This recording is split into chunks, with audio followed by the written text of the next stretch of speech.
Hi, good afternoon, everyone.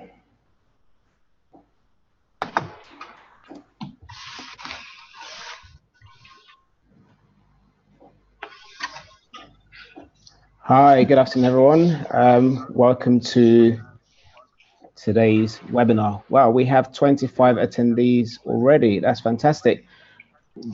Good afternoon, guys.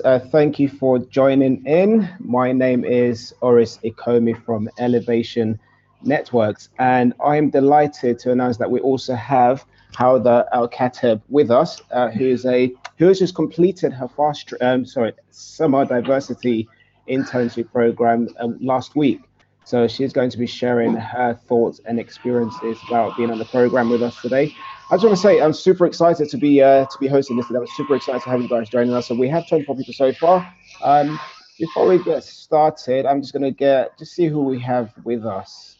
Just going to wait for hopefully more people to join us. So we have Adil, we have Alicia, we have Amanda, we have Dolly, we have Shola, Elizabeth, Fazana. Wow, fantastic. We have Aisha again. Aisha Cooper, well, thanks for joining us again.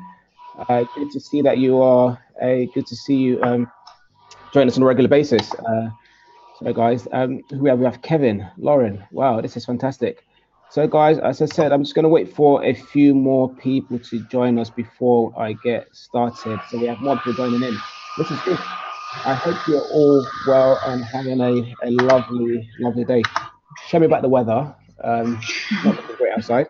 But yeah, what can we do? So just wait for a few people to join us. So we have 28 so far.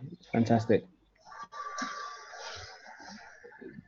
Before I actually get started and sort of go through to the rundown and how the session is going to go, I would love to hear from you guys just what your expectations are, what you'd like to get from today's session. So that's to the attendees. So feel free to so if you're joining in on your laptop or on your phone, if you would notice at the bottom of your screen there should be some buttons. So there's a Q&A button. So that's for you if you want to ask a question. I would suggest that you click that button and type in your question, and myself and Howard will be able to see it and respond to your questions. And also we have a polling button as well. So we'll do some polling later on, some true or false questions about the civil service, just to test your knowledge about the civil service later on. So again, there's going to be a PowerPoint slide. So I'm going to share my screen with you later on. So if you want to, like I say, if you want to ask a question, use the Q&A button. Oh, we have someone already. How do I find out which streams are in each location? I was able to move from regional to due to medical reasons. Thanks.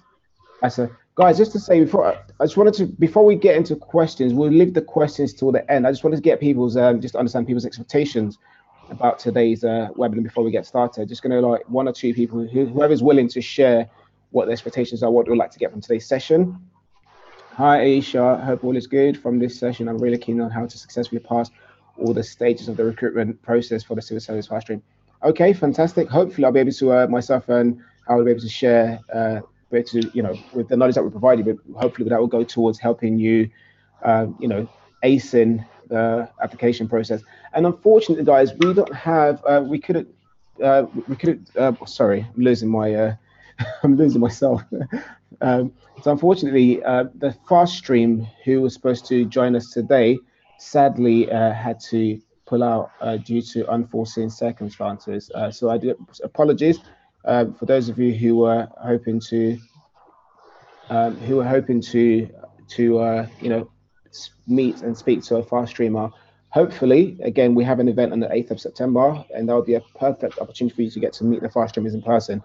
And just to let you know, so if I see someone dialing in, a phone calling listener, just to let you know, the calls, if you're dialing from your phone, there is a charge, unfortunately. So I would suggest that if you can find an alternative of logging in, either through an internet or your laptop or computer, but just to let you know, there is a charge using your phone. And Tracy Popular says, hi, I look forward to understanding more about the civil service and the different pathways, opportunities available. Fantastic. So I think we're good to go. I think we have about 35 people. That's a good number to get started. So guys, again, welcome. Thanks for joining. As I said earlier, my name is Orisi, and I am the lead at Elevation Networks, leading on the civil service project from our end. And I'm delighted to be hosting this session today. I'm delighted to have you guys joining me today. And also, I have Hauda Al-Khateb, who just recently completed the summer diversity internship program. She's going to be sharing her experience, her tips, her wisdom, should I say, about being on the program. So if I can get Howard to just do a quick introduction about herself before we proceed. Yeah, sure. Hi, everyone. My name is Hera, and I just finished the Summer Diversity Internship Program. I studied history, was my undergraduate, and I've just finished a Oh, sorry, guys. I think we master's might in have history as lost well. her. Right. So, yeah, I think we might be having some technical difficulties with the internet. So apologies, guys, if you witness a freeze. So apologies in advance. So just a quick run through how today's session is going to run. So we have an hour, so from now till 3 o'clock, and there is a likely possibility that it may go over an hour. So again, Howard has kindly offered to stay on past 3 o'clock to answer questions, and today I'm going to go on. So the plan for today is I'll be going through a PowerPoint slide. And just let you guys know in advance, guys, it's quite lengthy. It's about 23 slides. I know the whole thing about death by PowerPoint. So apologies in advance. These are vital information for me to share. So unfortunately, you will have to bear with me with the lengthy PowerPoint slides. And however, what I've done, we have some questions and Q&A questions to get you guys to make it more interactive and engaging. Again, to build on the whole thing about interaction. So guys, please, please, please, please, we need your engagement and interaction on this webinar. So this is about you. We're here to share, give you as much information as possible, but we need your engagement. Your engagement and participation will be highly appreciated.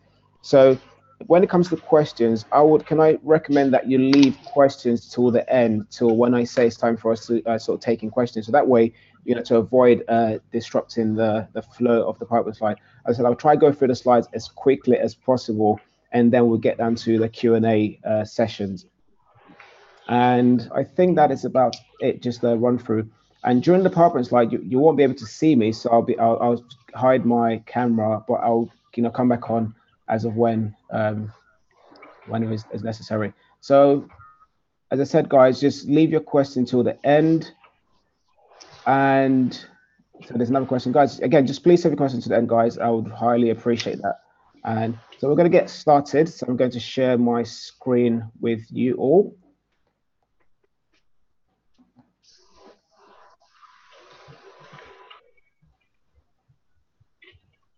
And just to go. So bear with me, just technical. So hide camera.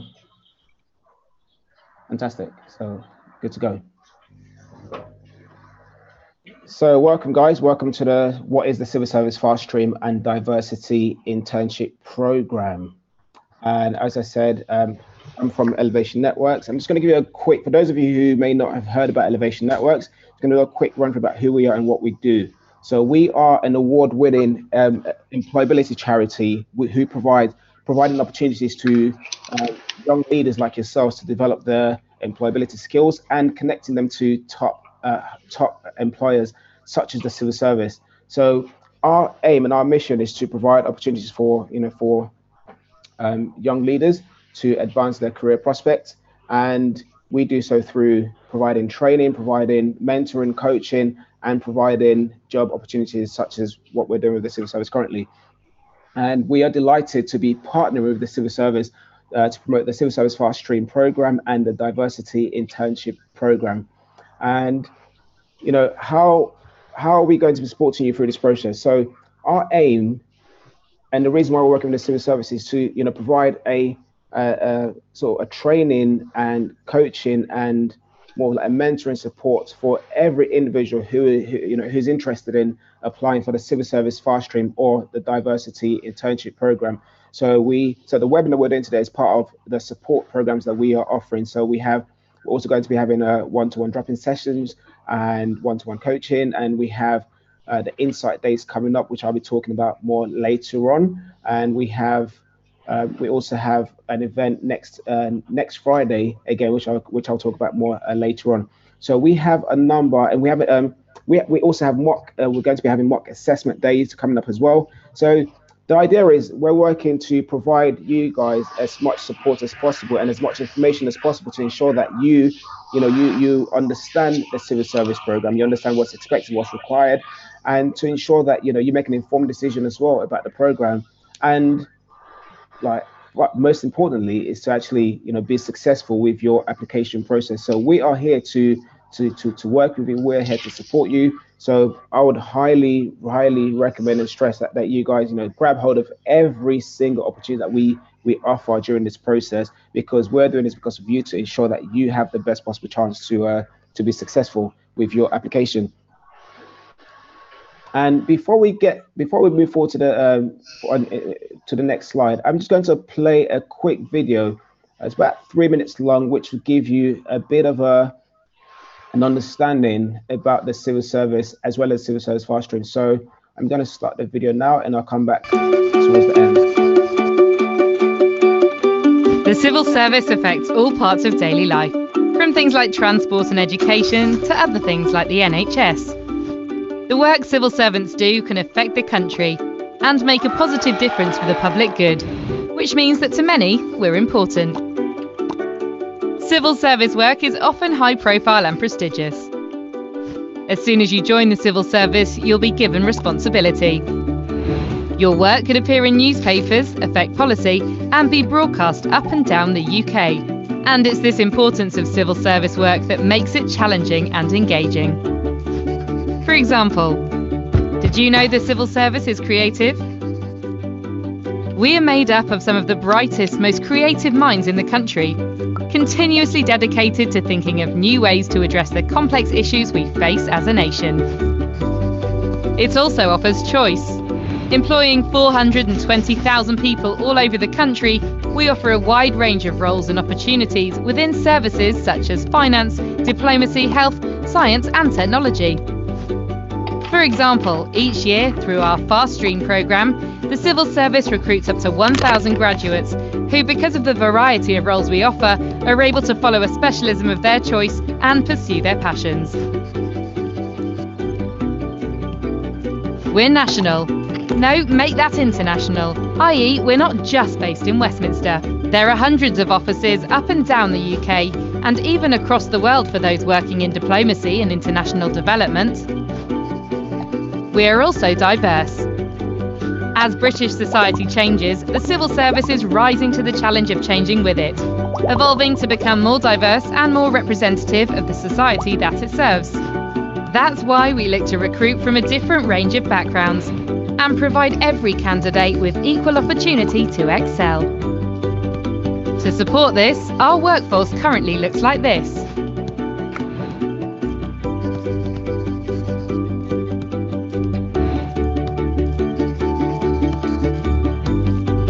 Put simply, we want to remove barriers and ensure that the best people progress irrespective of who they are. Because ultimately, we're open-minded. This means that when we assess you, we look at you as a person as well as your experience and qualifications. For example, our Fast Stream programme accepts candidates with a 2-2 degree from any subject and from any university. However, it's also not necessary to have a degree if you're an existing civil servant. Our Fast Track Apprenticeship scheme is currently open to up to 500 school leavers. Because in our mind, everyone has the potential to make a difference. So whichever way appeals to you, there are numerous paths to progress through the civil service to build your career. For more information on the Fast Stream and careers in the civil service, please visit gov.uk/faststream.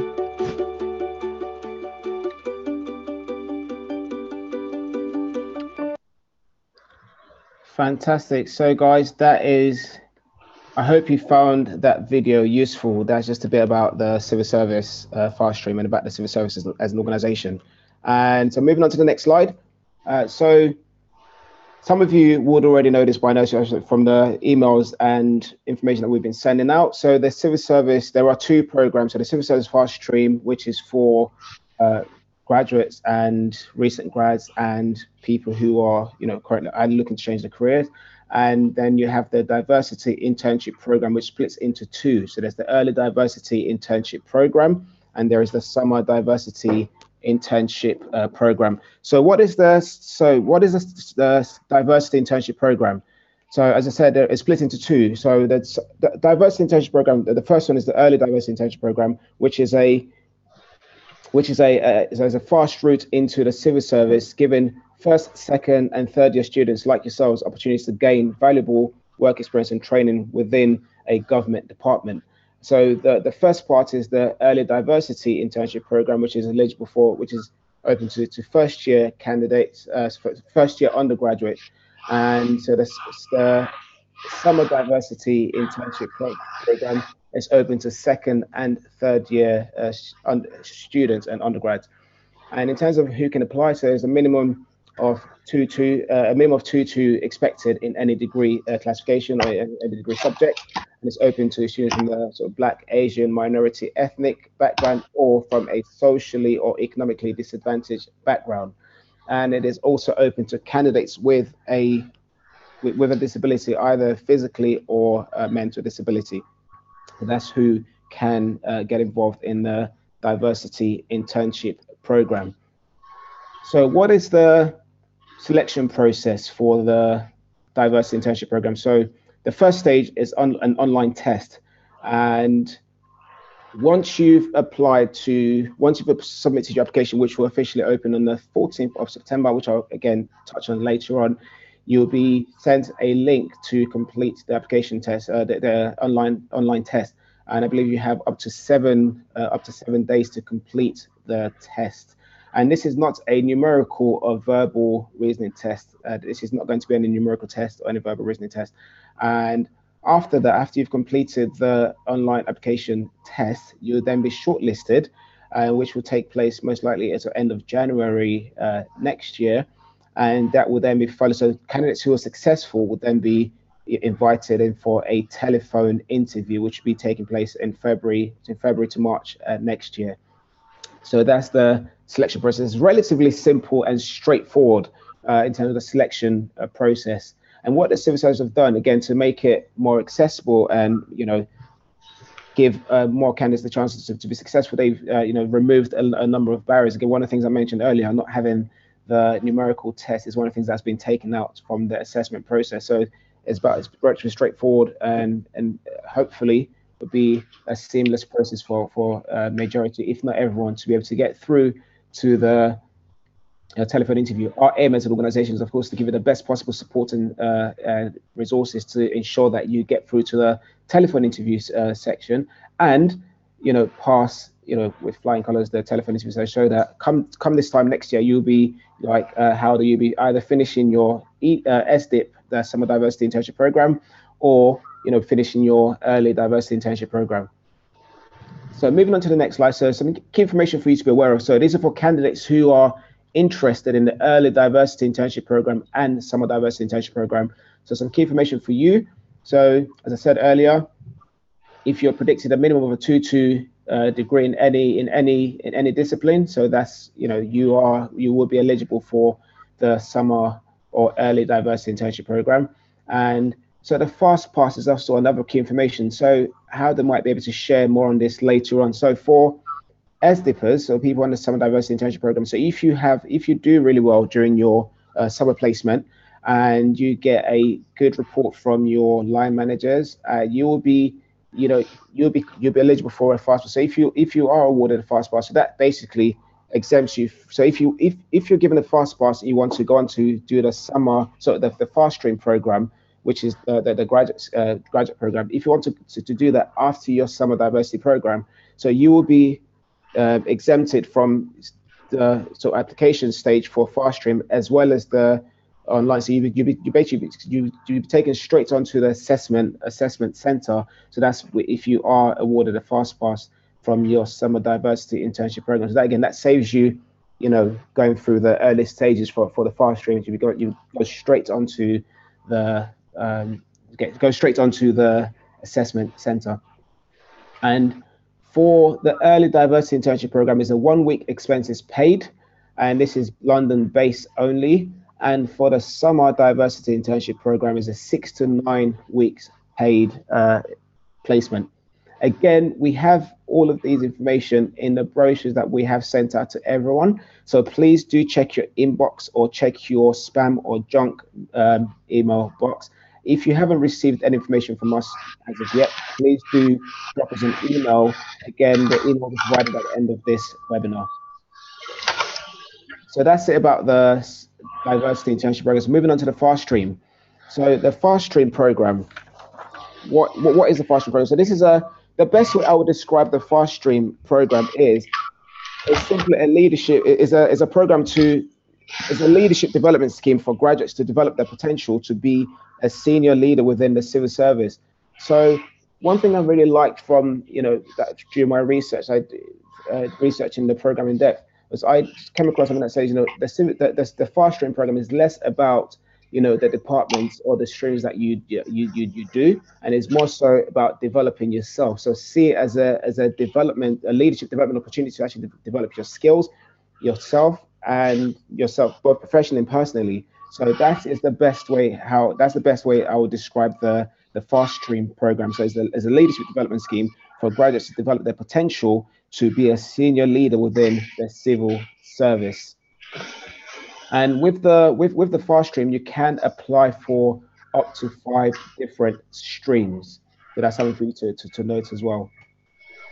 And who can apply to the fast stream program? Again, if you're currently in your final year, you will be eligible to apply for the fast stream. So again, graduates or recent grad, again, are eligible to apply for the fast stream program. And what's really good about the fast stream program is that there's no age limit. So irrespective of your age, you can apply for the fast stream program. As it said in the video that we watched earlier, so people who are, candidates who are currently working at the civil service or who are looking to change career can also apply for the fast stream program. However, from the webinars we've done so far, we've had people sort of expressed sort of concerns about people with sort of more experience or professional experience who are applying for the fast stream program, if that would put them at a disadvantage. And my response to that would be absolutely not. If you apply for it and you're invited to the assessment centers because you 100% deserve to be there. So I would say do not worry about people with professional experience, either 5, 10 years, however long they've had. You're there because you just deserve to be there. So that would be my tip. So that's one of the things I've taken up from the previous webinars. I'm sure Aisha would also be able to vouch on that from the webinar she's attended so far. So that's a bit about the fast stream program. So this is so we're going to move on to what is the civil service looking for. I think this is absolutely vital. I'm sure most of you will be have been looking forward to really understanding, what is it? So what are the competencies? What are the things that you will be tested against, especially if you make it through to the assessment center or during the application process. So these are the core competencies, these are key areas that the civil service will be testing. Every individual who works at the civil service are tested against these competencies, these criteria. So just to go through, I'm going to go through them individually. So the first one is so setting directions. So this is mainly about being strategic and being a strategic thinker, or looking at things from a more strategic perspective. Just having a sip of water. So the first part, seeing the big picture.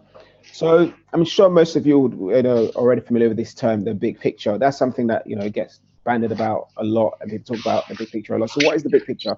In this context, the civil service, what they mean by seeing the big picture is about having an in-depth understanding and knowledge of how your role fits with and supports the organizational objectives. So in any organization you go to, when you start, they usually have an objective set, a goal, be it a 5-year goal, a 5-year business plan. So your role, or if you are successful as a fast streamer, your role will be able to actually look at, it's about you'll be tested against your ability to be able to look at the bigger picture, look at how what you do affects all the wider public needs and understanding the national interest and so on. So it's about focusing your contribution on activities which will meet civil service goals and deliver greatest value. So as a civil service, as the second part of the name says, all service, you're there to serve the general public. So this is an essential part that you'll be tested against to see your ability to be able to look at the bigger picture, look at how how you're contributing to the wider organizational objective.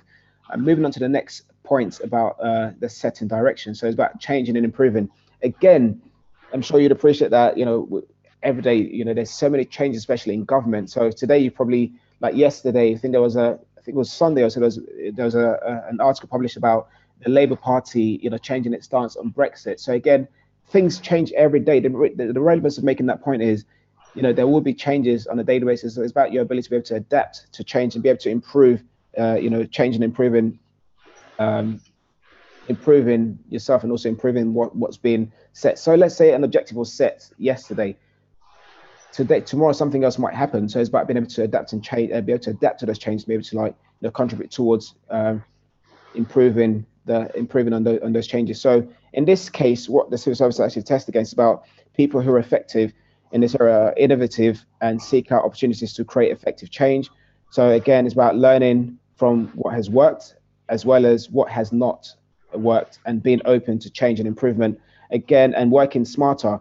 So again, working smart, there's this whole thing about working smarter versus working harder. So again, as has been highlighted, it's about working smarter. So having a more focused view about work. So it's about, as I said, the environment is quite fast paced. There's a lot of changes, but there's a need to be adaptable and flexible. So it's about testing your ability to be able to, how do you respond to change and what solutions do you bring to a changing environment? And moving on to the third point on the setting directions, is about making effective decisions. So what this means in essence is about using sound judgment and evidence and knowledge to arrive at an accurate, expert and professional decisions and advice. So as a fast streamer, so you're most likely going to be providing information to ministers, writing policy documents or contributing to policy documents. So it's essential that you're able to make objective judgments and not subjective, i.e. what I mean by that is actually using your own opinion. Rather, you want to be able to use accurate information to be able to come to an accurate decision making. Again, what you don't want to do is to provide a minister with an information that is inaccurate, and then they end up on talking about it on TV, and then it will make the minister look good, look bad, and they would have got look well on the person who's provided that information. So again, it's about being aware of what you'll be tested against, your ability to make effective decisions. So moving on to the next part, engaging people. So I love everything about engaging stakeholders, engaging people. I absolutely love it. So, and this is essential. Again, the difference, I'm sure most of you from you've had experience from your degree program, and one of the things that you probably would experience a lot is about working in a group, so group work. And the whole idea behind that is to prepare you for the working world. Because when you start working, there will be a lot of working to go in a team and working with people that you don't know, people that you've never met or actually engaged with at all in your whole life. So that's why it's essential that you are able to engage and relate to people at different levels. Again, the fast stream is quite a high profile role, working with ministers, making effective decisions and so on and so forth. So it's essential that you're able to communicate across board. So the first part of engaging people is about leading and communicating. So again, I said at all levels, effectiveness in this area is about showing, our pride and passion for public service, communicating purpose and direction with clarity, integrity and enthusiasm. It's about championing difference and external experience and supporting principles of fairness and of opportunity for all. So again, as a civil servant, you are a public figure, you are working, you're serving the public. So it's essential that you're able to, be mindful and aware of how you communicate communicating effectively to the public. So this is one area that I'll be tested against. So it's about collaborating and partnering. So this is what this looks at, is about, your ability to work in a team, as I was sort of talking about earlier, working across all levels. It requires working collaboratively, sharing information appropriately, and building supportive, trusting, and professional relationships with colleagues and a wide range of people within and outside the civil service, whilst having the confidence to challenge assumptions. So again, it's about being internal focused as well as external focused, being able to relate to people, different people from across different works of life. And the third part of that is that building capability for all. So what this means in essence is about having a strong focus on continuous learning for oneself, others, and the organization. So it's about being open to learning, about keeping, one's own judgment and skill set current and evolving. So it's about basically continuous personal and professional development and being open to develop yourself. 'Cause again, it's a changing landscape, so it's essentially be current and fully highly skilled and not be up to date and fully skilled and equipped for the changing environment that can be the civil service. And finally, so delivering results. So again, any form of work is about delivering, your ability to be able to deliver. So again, you be tested against your ability to deliver results. And again, it's also as a highly pressured environment. It can be a highly pressured environment from the webinars that we've posted so far. Sorry, just having a sip of water. So again, it's essential that you are delivering, value for money and delivering at pace, managing a quality service, achieving commercial outcomes, delivering, because again, you will be set objectives. You've probably come across a term for those who, some of you may have already come across this term, which is the key performance indicators. Again, there's a term that gets used in the workplace. So it's about, again, the name says that all key performance indicators, but measuring against the objectives that has been set for you. So you'll be testing on a regular basis to meet objectives on time, within deadline, within the budget set. And so there's a lot of things to be aware of. So these are the key things that, again, the civil service, will be testing you on at the assessment center. So again, going, for example, managing a quality service, about effectiveness, and it is about valuing and modeling professional excellence and expertise to deliver service objectives, taking account of diverse customer needs and requirements. So people who are effective plan, organize, and manage their time and activities to deliver a high quality, secure, reliable, and efficient service, applying program, project, and risk management approaches to support service delivery. Again, the civil service could be a high pressure environment. There's a lot of changes, need to adapt. So there are tools to help you plan your work effectively. Again, the reason behind this is about thinking about the quality of your work and how the importance of your work as a civil service fast streamer. Again, this is why it's absolutely essential to bear this in mind. So when you do go to the assessment center, these are things we need to be aware of, that at least now you know what the civil service are looking for. At least now you know what the things that you'll be tested against. It's about doing your research and preparing yourself, and thinking of ways how you will be able to demonstrate these things through the various application process, as well as the assessment center and video interview. So that's pretty much a summary of what the civil service are looking for. Moving on to the next slide. So again, for those of you who have had a chance to look at the brochures that we've sent out, or been on the faststream.gov.uk website, which is the main website for the Fast Stream program, you would have come across these. So these are the disciplines or the streams that the civil service are recruiting for. So from government to economic services to government statistical service, and pretty much it's quite self-explanatory. So we will send these slides after the presentation. However, as I said, if you do check your emails, the brochure links on there will have all these information for you to look at again. So just going to give you a few more seconds for people who may want to take down notes or jot down some key pointers to go through that slide before I move on to the next slide. So again, the good thing is, that for a minimum of 2-2 for most of these streams, it's good because it reduces the barrier of entry for interested candidates like yourselves. So it's a good thing. And you can go again. Often when you hear the word civil service, you kind of think to yourself, like, actually, what is the civil service about? What actually goes on behind those fancy looking building? And before I started working this program, personally, I wouldn't say I had as much insight as to what really goes on behind the scene. I never would have associated things like human resources as part of the civil service or finance, or just been a generalist. Because like myself, I'll class myself as a generalist, and not really liking to specialize in one thing in particular.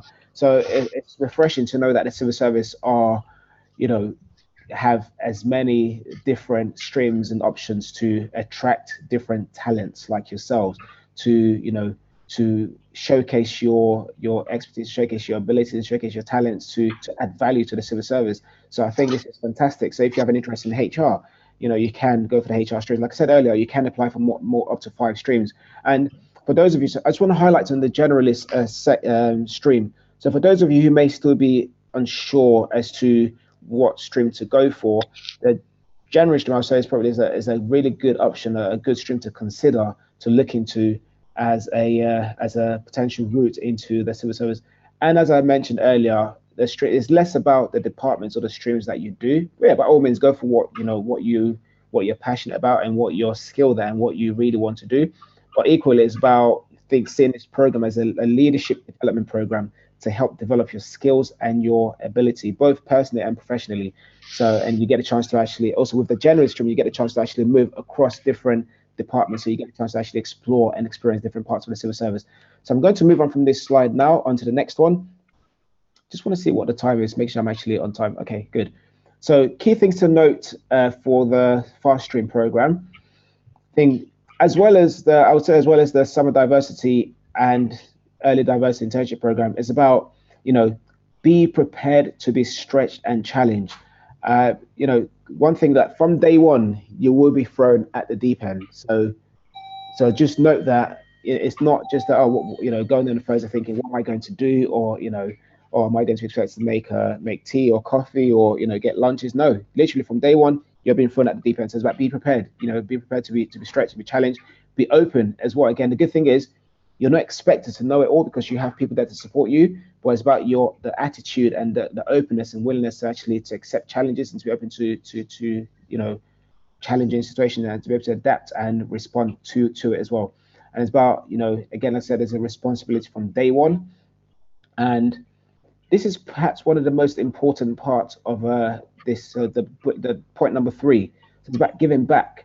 As I mentioned earlier, the name service says it all. So as a fast stream, as a civil servant, as a fast streamer, so you are there to serve the wider society. So it's essential to bear that in mind, that this is the sole purpose and the reason why you're taking on this program. It's about seeing how you can use your passion, and doing what you love to serve the wider community, both at a local level, at a national level, at a regional level, as well as internationally. So you're representing the UK in essence. So it's so vital to bear that in mind, that you're there to serve and you're there to give back and you're there to serve your local community and your country with pride as well. And the fourth one, structure. So it's about, I love this as well, because I think one of the key things that is, most organizations do, I think the civil service does as well, is about providing opportunities for you to further develop yourself professionally. And so, for example, with the HR stream, you'd be given paid for CIPD qualification. Apologies, I'm going to be honest, guys. I know what the acronym stands for, but for some reason I cannot remember it off the top of my head. So just for the so continuous and improvement and professional development. So that's continuous improvement and professional development. I thought I'd be honest right there. Again, I'll suggest again, it's a really good, the CIPD website is so rich with information. So if you're interested in HR and learning development, definitely check out their website. There's lots of information out there for you as well. But the good thing is to note that the civil service will, support you in further advancing your professional development. And finally, great work-life balance. So again, the guys I've spoken to so far at the civil service and the fast streamers who joined the webinar last week, they could not, they sang highly about the work-life balance at the civil service. So for example, did you know that you can work from home at the civil service, for instance? So these are some of the things that, you get to do. You get to socialize with colleagues. It's quite a relaxed environment for you to work at as well. So something for you to note, there's because it's not all boring as the perception may lead us to believe that, the civil service sounds a bit, boring and so on and so forth. Honestly, it's not boring. There's a great work balance that goes on. So I'm going to exit the slide quickly, and I'm going to come back so you can see me on the screen. Bear with me. And I'll stop sharing the slide and you'll be able to see me. So just to take a break from me talking at you. Oh, we have 45 people still on the line. Fantastic. Hera, she's back. So we're going to do a quick poll. I'm going to share something with you on your screen shortly. So just want to see you guys, see how much you understand about the civil service. So I've just launched an online poll. I just want to get your thoughts. So the civil service is ranked amongst the top 5 graduate recruiters. So guys, get voting. And at the end, I'm going to share how many people share the overall responses with you.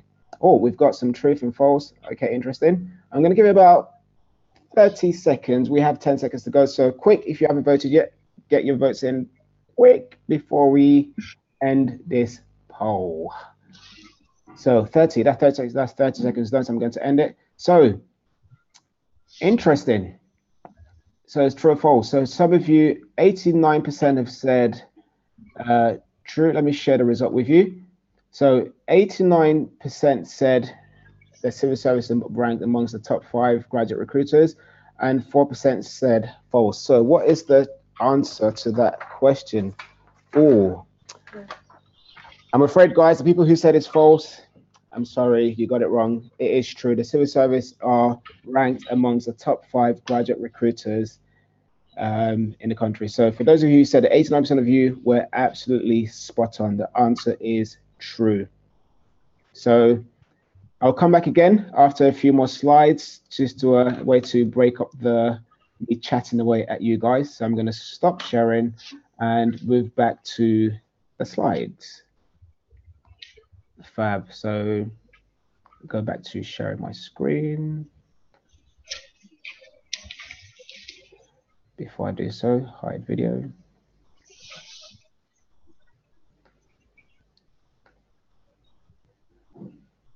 So where are we? We've gone through key things to note. So for those of you who are interested in the fast track program, this is the selection process. Again, you should have this information on the brochure, and I'll leave it on the screen a bit longer so people can actually see and take notes if they wish to. And as I said earlier, I will be sharing the slides with you at the end.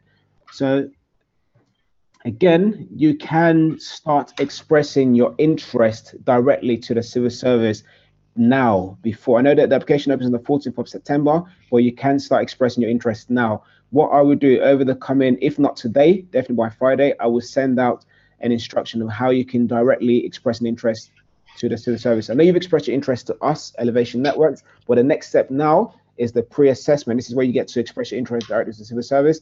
So, and once you've done so, once the application goes live, you'll be notified and be invited to apply. So the first stage, again, is a relatively straightforward stage, although it can be lengthy. It's about, they usually advise to say leave about 12 to 14 weeks to right from when you've applied to being notified about the success of your application. So about 12 to 14 weeks to be notified. So the first stage again is about the situational judgment questionnaire and behavioral questionnaire. And what's good again, so candidates who have who have a form of disability, there is an opportunity to be exempted from, I believe, the behavioral test in this section. So again, you will be instructed and advised on that as of when you start filling your application. And after that, there is the online e-tray multiple choice, and then there's a slight error there. So although it says a video strengths interview, the video interview is actually going to be after or on the day of the assessment center. So the good thing is, if you pass the first, the situational and judgment test and behavioral test, as well as the online e-tray, if you're successful at those 2 stages, you'll make it straight through to the assessment center. And I think this is fantastic. And then you get to do your video interview on the day of the assessment center. So I think this makes it less frightening, if I'm honest. So if you are successful with those 2 early stages, you can make it straight to the assessment center. And what I would recommend, again, we will be running practice tests for both the situational judgment test and behavioral test, as well as the online e-tray. So what I'd recommend is, again, is about go online, look at the situational judgment test. Is quite a common test, so you can find practice test online. I would highly recommend you to do as much practice as possible, just to get yourself familiar with the process, how it works, so that way you know what to expect before you do the real test. And so at the assessment center, so 3 things I'll be looked at at the assessment day. So it's about looking at your leadership, um, your leadership, ability, looking at your analytical ability, and looking at your ability to work in a group. So these are the areas of exercise that you'll be tested against again at the assessment center. It is a half-day assessment. The assessment center is going to be half day, and that's going to be, I believe, in London and Newcastle. That's the civil service assessment centers. And for some of you, for some people, the assessment center starts late October. This is yet to be the date is yet to be confirmed, but the assessment center will start as early as October this year. So some people will do the assessment center early, and some will be later on in the year, and perhaps in the early sort of January in 2018. So again, it all depends on you. Also, you'll be told when your assessment center dates will be held. But just to let you know, some people will start the assessment center early because it kicks off from the end of October this year. And some of the streams, as the ones listed on the last drop down.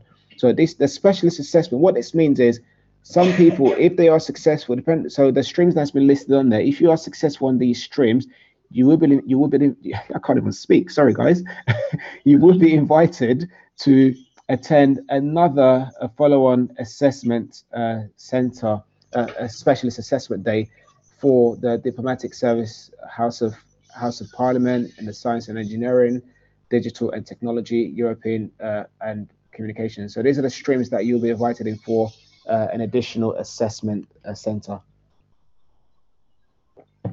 So I'm just going to leave that if people want to go through it, take any notes, but I'm just going to leave it on for the next 5 seconds before I move on to the next slide.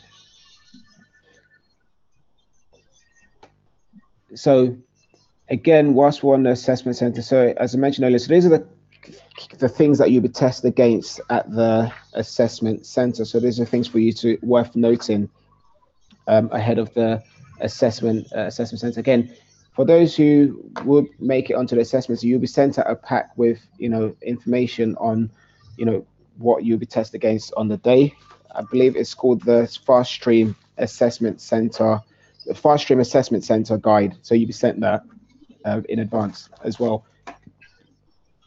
So again, looking at your leadership ability, testing against your analytical skills and your ability to analyze situations and make sound judgments and make accurate decision using information and using researches and so on and so forth. And obviously part of a key role as part of this is influencing policy documents and so on and so forth. So it's about being able to analyze complex information to make a sound judgment from those. So again, these are things you'll be tested against at the assessment center, and working as part of a group as well. So looking at your ability to work in a team and be a team player and contributing to a team and so on and so forth. So before we move on to the next slide, I think we should go on to the next polling question. So I'm going to exit this screen again and back onto. I'll come back onto the screen. Bear with me, guys. And I will stop sharing. Stop sharing my screen. So who's ready for the next polling question? So next, true or false question. So here is the next one. Fast streamers have to wait 4 years before being promoted. So I would like to, so we've got 30 seconds again to answer this all. We're seeing more false. Interesting. So we've got another 20 seconds to vote on that.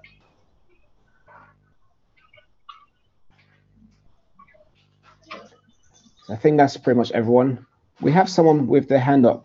Bear with me. Maria Teresa, I see you have your hand up. So guys, if you have a question, please leave it till the end. And if you want to ask a question where everyone can hear you, I will invite you so everyone can, or if you type in your question quickly. So let's try and leave any questions or so till the end, please. So I'm going to share the result with everyone. So 13 of you voted true, that you have to wait 4 years to be promoted, and 87 of you voted false. So again, guys, for those of you who voted false, afraid to say you are correct. I know the ones who voted false last time got it wrong, but this is actually false. You don't have to wait 4 years to be promoted. A fast streamer will not be prevented from competing for roles on promotion before the end of the 4 years program. If a manager believes that this will support the fast streamers continuing development, they will absolutely put you forward for promotion.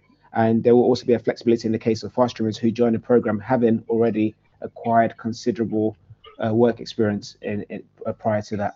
So yeah, for those of you who voted false, you got it right, and for those of you who voted true, yeah, you don't have to wait 4 years, which is a good thing. I think that's fantastic. So this shows that it's down to you as an individual to actually advance as quickly as you wish at the civil service. So again, I'm going to stop sharing that, and I'll move on to back onto the slide. Stop video.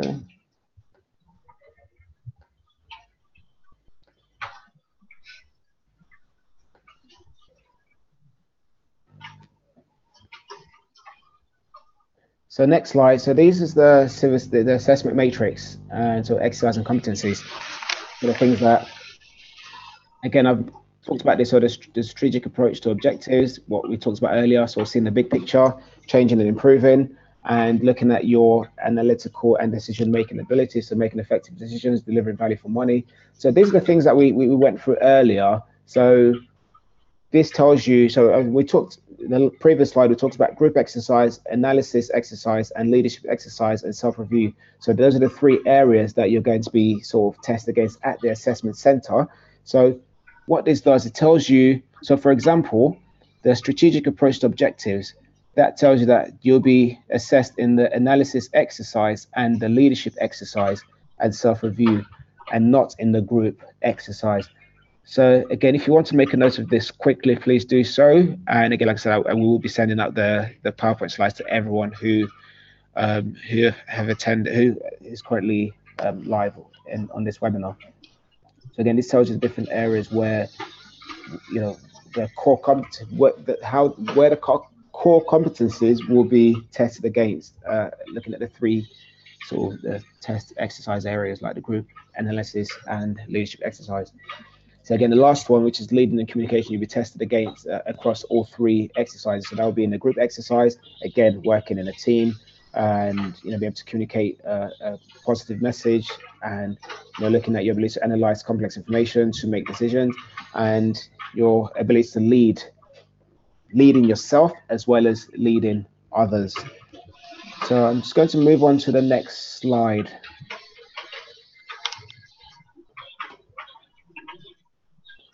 And I'm going to go through this very quickly. Again, you can go through this more in depth when you receive the slide. So this gives you an overview.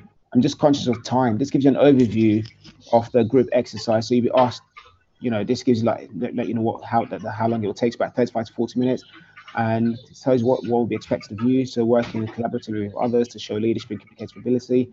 And you'll be assessed against decision-making, collaborating, and communicating. And the tips for this, which is self-explanatory on the screen, is about carefully reading the brief. This is so vital. As I said earlier, as a civil servant, you'll be working on vital, highly important documents, policies and papers. So it's so vital that you read through the brief. And again, this is going to be also crucial in the E-tray exercise. Is about looking at the purpose. I understand that one of the purpose behind the key tray exercise, one thing to look at is your ability to read important information within a short space of time and making quick decisions on that basis. So this is so vital. And being able to structure group dialogues, again, is about being a team player, looking at how you're contributing to a group and not being necessarily being the loudest and so on and so forth. So imagine what you would do in the workplace, in a real workplace situation. So put yourself, act as if you're in the workplace. What would you do at work? Do exactly that at the assessment center. That's exactly what my suggestion would be. It's about being yourself.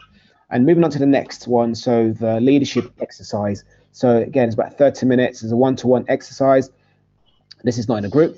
And it's about giving information provides a brief about, to brief your manager, or which will be played by an assessor, about how you will lead and deal with team members, key stakeholders, various issues, and the various issues that they present. So it's about, looking at how you lead yourself under these circumstances. So again, you'll be assessed against seeing the broad picture. Remember, we talked about it earlier, seeing the big picture, looking at the organizational objective, the goals, and seeing how you're contributing towards that, and being collaborative. This is still vital, especially working in the working environment. So it's about your ability actually to be collaborative and working, with other people for the greater good and working to a common purpose. This is so essential. So it's not about, the apprentice may sometimes show that it's all about whoever has the loudest voice and so on and so forth. But in the working environment, sometimes it's actually not the case. It's about, having empathy and being able to work in a team and being able to support others who may not necessarily, who may be weaker in ability, to actually see how you can build them up to get them to a certain level where they can actually excel and shine. So that's quite commendable as well, if you can demonstrate that at the assessment center. And also, again, like I said, developing your capability. Again, the tips for this is about managing your time. Again, practicing some of the tests will help you to, be able to learn how to manage your time, especially the E-tray is about, there's a time test as well. So it's about providing persuasive verbal brief. And again, it's about making objective, remember, it's about making objective judgments, not subjective, but objective, using facts, using key figures, using research information, rather than, again, you can, obviously there's room for your own, your own judgment. Was about, again, it's about making sure that's actually informed, rather than not using any, vital information actually inform your decision making. So moving on to the next one, analysis. Again, that's about schedule completed on a PC. It's about 100 minutes. Again, analyze a range of information, prepare a recommendation which builds a balanced and convincing case for one of two projects. Again, you'll be assessed against or seeing the broad picture, seeing the big picture, decision making, delivering value for money, and written communication. And tips on this about draw on a range of given quantitative and qualitative data, and weigh up issues against given criteria, and finally base decisions on evidence, which, again, what I mentioned earlier, is so vital. Remember, you're working on highly sensitive, important documents that impact the lives of millions of people in the UK. So this is why it's so vital that you make your decisions based on evidence and based on objective evidence, and not subjective opinions, and so on and so forth. Again, I will be sending out the slides, so don't worry if you're not taking out notes currently. You will receive the slides later on. And this is the part that I've been waiting for. However, before I go on to this part, I'm going to go back to the polling. I think we should do another polling question. I think you've heard enough of my voice for now. So I'm going to stop sharing the screen and you'll be able to see me again. Hello. And let's go to the third polling question, another true or false. So I'm going to launch this. And that is, the civil service looks at Facebook page before hiring as a way of vetting candidates. This one is interesting. I'd love to see people's response on this, because this is something that people get. Again, we have 30 seconds on this, so this is something that people tend to think about. Would I be, would my Facebook page be looked at before? Oh, we're quite split. This is a close one. It's like 50-50. Interesting, very, very interesting. Oh, this is close. Let's wait for a few more people. So we have let's go a few more seconds for everyone to vote. So we have 39 of your votes so far. If you still want to vote, please hurry up and do so before I end the. So I've got 5 seconds. So 4, 3, 2, 1, end poll. Oh, interesting. So we're quite. This one. Let me show the results. So this one is interesting. So we have 49% said false and 49 said true, and 51 said false. Oh. I think we need a drum roll for this. So what is the answer to this question? Is it true? Is it false? Drum roll. Oh, what should we do? I can say the answer to that is absolutely false. The civil service. So for those of you who chose false, give yourself a massive pound of back. Bravo. Well done. For those of you who said true, I can understand perhaps why people said true, because I know some organizations do that. they check Facebook pages. However, you'll be delighted to know that the civil service will not and do not check your Facebook page in the vetting process. Again, yeah, it's just you're hired based on your ability, based on your competence, and not based on what you look like on Facebook, or again, that's quite subjective. Again, it'll be quite ironic for the civil service to if that was the case, because things about being objective. So it'd be quite interesting to make a decision based on a subjective view to select someone. So it's great to know that that will not be looked at. So you guys, you don't have to worry. You don't have to start putting your Facebook on private on lockdown. So yeah, you'd be free to know that. You'd be glad to know that what your Facebook page will be looked at. So I'm slightly running behind time, guys. So I'm going to speed through the slides quickly, and it's good to know that everyone is still online. So that's good. So I'm going to go back onto the slide. I'm going to disappear again and share my screen. I hope you're all finding this useful. The fact that you're still online, I take it as a sign that you are finding it useful. So, top tips. This is absolutely vital. I'm going to start with which one should I go with first? I don't think it's on here actually, but one thing that I picked up during the webinars, the live webinars we've done so far, one of the tips that one of the fast streamer gave was at the assessment center, it's not about trying to be the loudest, because that could actually be off-putting. So the key is think about it. Focus on what the civil service is actually testing against, the core competence that was mentioned earlier, we went through earlier. So it's about looking at team player. It's about being how to working in a team, so and engaging people. So we talked about collaborating and partnering so it's one of the things that they give is actually don't think about being the loudest or being the one who will be sort of like, hey, notice me type person. It's about just going there, being a team player, looking how you can collaborate, and always keep your mind and your eyes focused on what you're being tested against. Again, it's about, this is a good way to practice being objective. Again, everything is based on objective judgment by the civil service. Hence why they've listed the core competency that they test against. So focus on that. So long as you can demonstrate those core competence, demonstrate yourself against those core competencies, I think you'll stand a good chance of being successful at the assessment center. And again, it's about don't expect perfection. Again, you're not expected to know it all. They know where you're at currently. They understand where you're at. So don't expect to be perfect. And this is also, I know, visualizing success and visualize success and visual success, same thing. And this is also vital because most of you may have come across this term about visualization and seeing yourself as being the thing before it manifests itself. And this is absolutely key, because what it does, it helps your subconscious mind to prepare your subconscious mind prior to the assessment center. When you see, when you being able to visualize yourself as being successful at the assessment center, what it does, it puts you in a state of mind, and a positive state of mind and a positive energy, whereby you can actually you go there with the ability to actually to shine, to excel, rather than if you go there with a defeatist mentality to say, oh no, this is not for me, and that's exactly going to be your outcome. So it's about being able to visualize yourself being successful and work on your mindset ahead of the assessment center. Work on your positive affirmation. There are resources online on how to work on positive affirmation. Again, it works for some, it may not work, but this is one way to actually help you. Again, there's a tips from people who've been on the program, and there's a tips from the civil service, because remember, they want you there. The civil service wants you to be there. So it's about realizing that you are wanted. So it's really down to you to how you present yourself on the day. Again, it's about being enthusiastic, keeping positive, and credit is based on actions, and focus on current exercise. As I said earlier, focus on what you're being tested against, and keep your mind focused on that. And I think by doing so, you will stand a good chance. And last but not least, be authentic.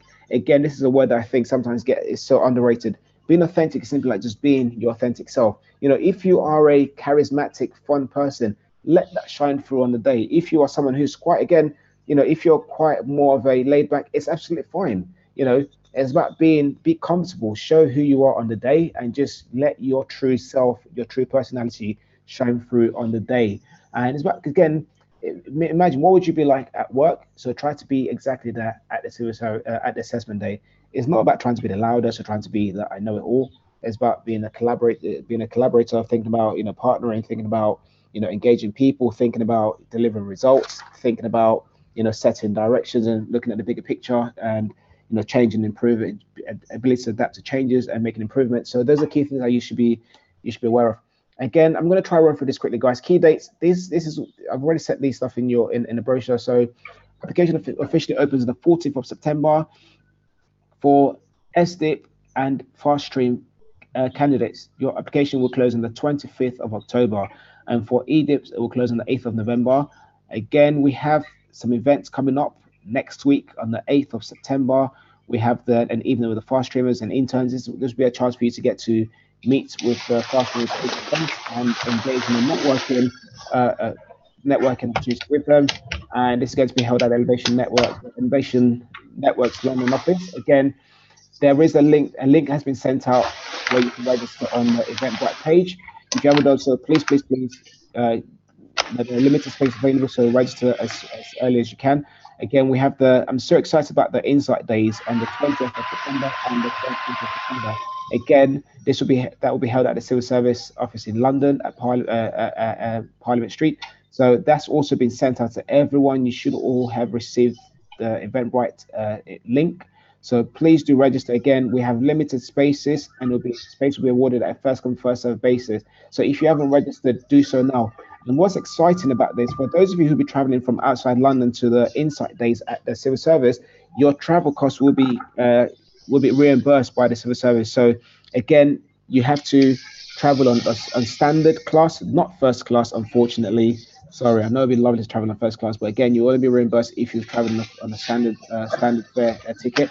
And I would highly recommend that you book your tickets in advance, as early as possible. So again, that reduces the fare price as well.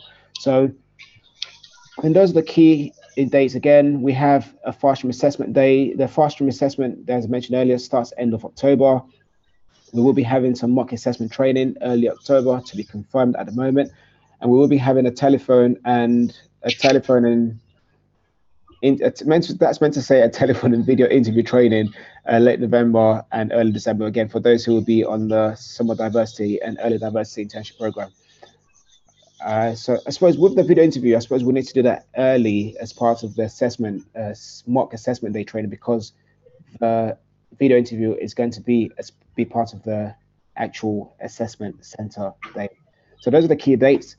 And guys, I think that brings us to the end of the presentation. I just want to say thank you for bearing with me. I know there's a lot of information, and thanks for being patient and for being understanding. So if you'd like to find out more information, go on the UK website or go on the Elevation Networks website, as well as you can email us on campus@elevationnetworks.org to find out more information. So that brings us to the end of the presentation. I'm going to stop sharing the slide and I'm going to reappear for questions.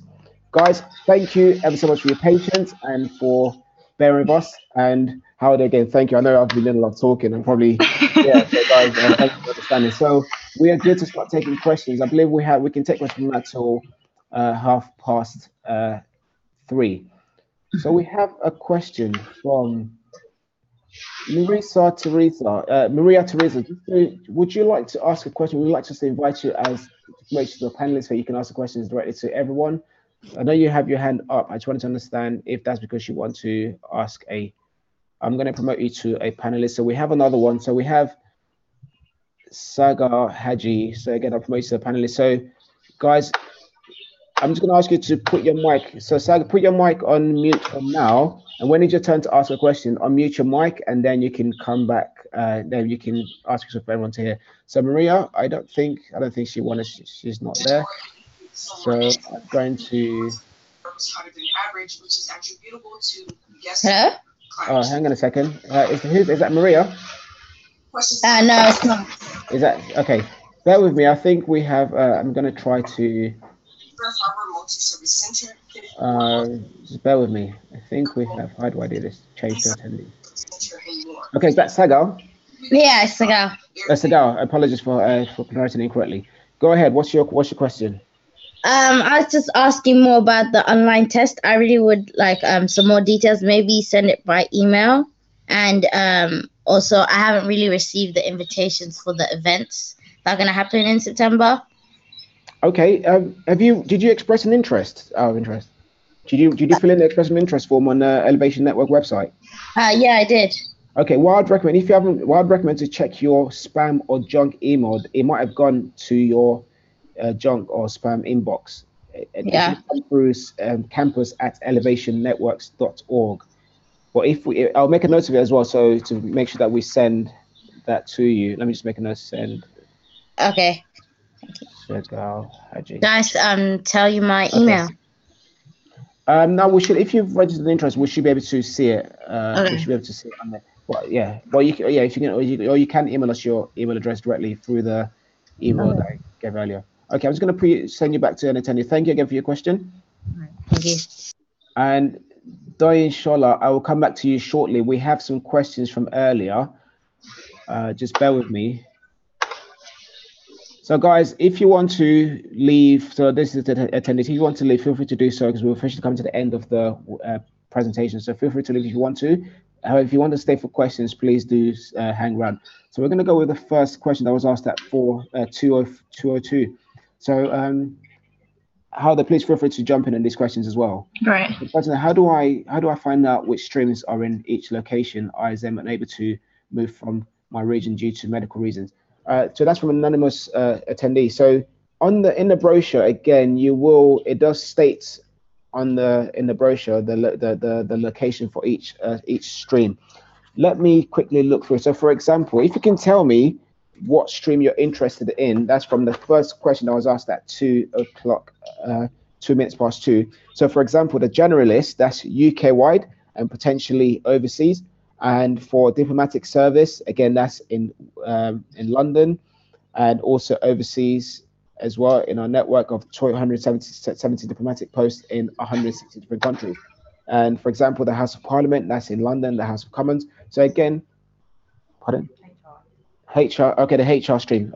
So I've got my colleague here with me as well, Sinead, who's just helping me with so the person who asked the question wanted to know about the HR stream. So HR, again, that's UK wide. However, so if you have so candidates with due to medical reasons, so again, you can make arrangements you can make this known to the civil service. So if you are successful, they can look to make an arrangement to take that into consideration to ensure that you're given a region that is that's be posted to a region that's closest to you and take your medical reasons into consideration. That's something that you can also do.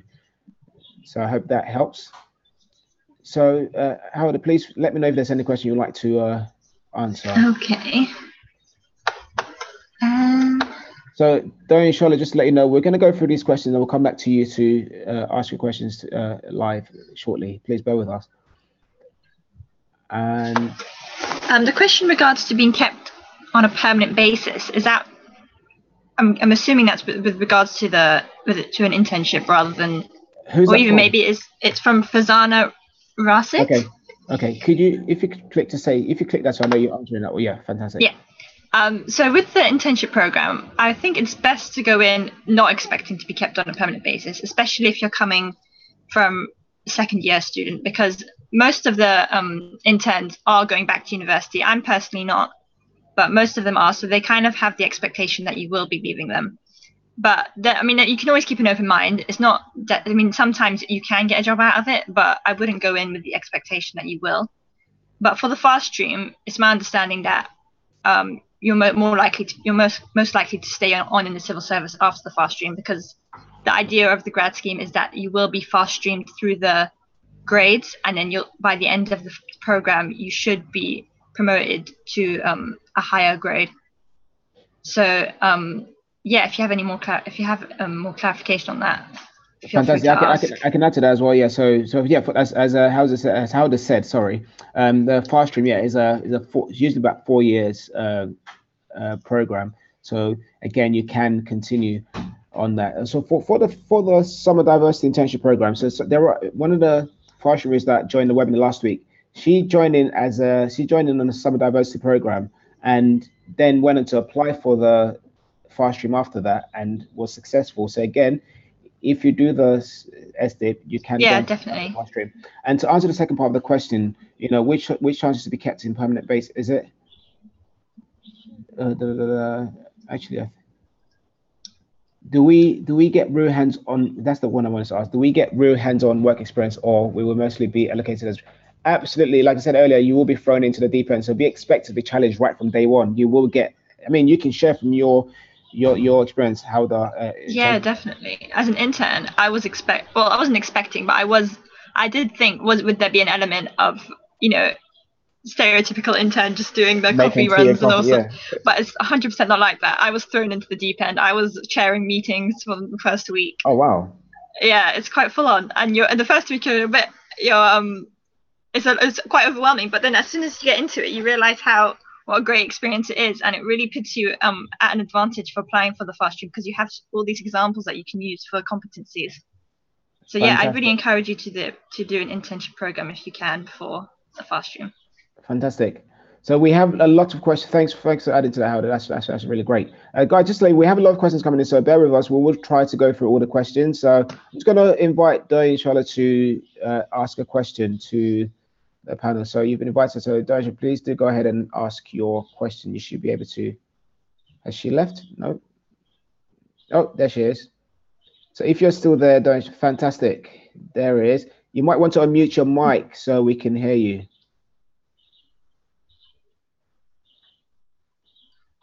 On the bottom of your screen, it should say mute. There should be an option to mute or unmute your mic.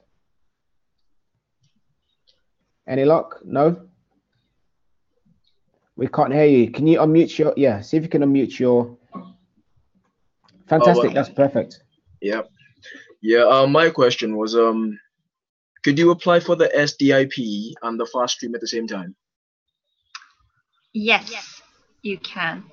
Well, I actually did that with the last stream. You have to register your interest with the Summer Diversity Program first, and then you'll go through the fast stream stages. And if you're not successful, they'll then consider your application for the internship program. But you should know if you're not successful before the next steps for the internship program take place, so it won't be overlapping. Oh, okay. So with me, the system was slightly different last year. I got to the video interview stage, and then I found out I wasn't successful at that. And then after that, I found out that I was successful in the first stage of the internship program. And then I filled out the application form knowing that I hadn't got onto the fast stream. Okay. Is there like a large gap difference of like waiting between the fast stream and the SDIP, or they're at the same time? I wouldn't say there's a large gap. It really depends how far in the process you go.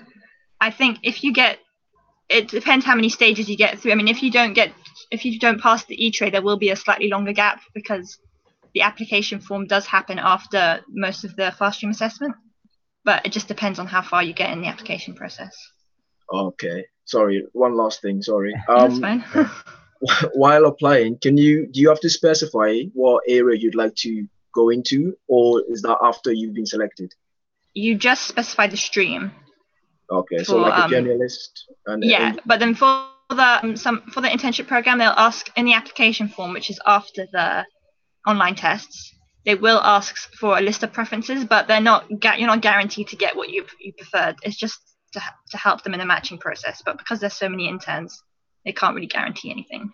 Oh, okay. So if you don't get what you want, will they just put you on like a default next in line kind of stream, or? Yeah, they just put you in a department where they have space, really. Oh, okay, that's fair. Thank you. Fantastic. Okay. Thank you, Inshallah. Thank you. Change role to attendee. Fantastic. Okay. So Kevin, we'll come back to you. We'll come to you shortly, Kevin. Bear with us. I'm just going to take some questions and some other questions that has been asked so far. So 1 second, guys. I look forward to attending. So Tracy Popula, I hope you said earlier you wanted to understand more about the civil service and the different pathways. So I hope you've been able to your objectives or expectations has been met through the presentation. So I hope that's the case. If not, let me know. Let us know, and we'll be able to add more information to that. And then we're going to go through these questions quickly, guys. So again, like I said, if you want to leave the conversation, please feel free to do so. But for those who want to stay behind, you're more than welcome to do so. So Naomi Smith, the question is, with the varying streams, how competitive are they in relation to each other? For example, the HOP, House of Parliament scheme, is said to be more competitive than the generalist scheme. Thanks. I suppose, yes, they are. I believe that, from my understanding, the different schemes are, have different sort of like competitive element and level to it. Again, that's because of the nature of the roles. It doesn't make one stream better than the other. It just, like I say, just the nature of the actual program or stream in itself. And so, again, each stream are assessed according to the needs of the streams. So it's not, you cannot match, compare HOP to generalist because they're two different streams and have two different needs. But again, what would be good actually, Naomi, I'd like to understand the reason behind that question. I think it'd be good to just understand a bit more about, the reason behind asking that question. So I hope that answers your question in the meantime. So how do you got anything to add to that? Yeah, some of the streams are different sizes, which makes them more competitive than others. Like the generalist scheme is quite bigger than the House of Parliament scheme, which is why it's less competitive because there's more spaces. So I think it does depend. Like diplomatic scheme, for example, it is quite small intake they take, so that makes it more competitive just because there's not that many spaces to go around. But I wouldn't put you off applying for it because you have as good a chance as anyone. But it's just something to keep in mind. So I hope that helps, Naomi. So guys, just to let you know, we are recording this live on YouTube. So I believe we have some people watching on YouTube as well. So the good thing behind that is we will send you the link after this webinar so you can rewatch it, although it will be over an hour long. So it'll be a good bedtime listen or watch before you go to bed. So we will send the link after this.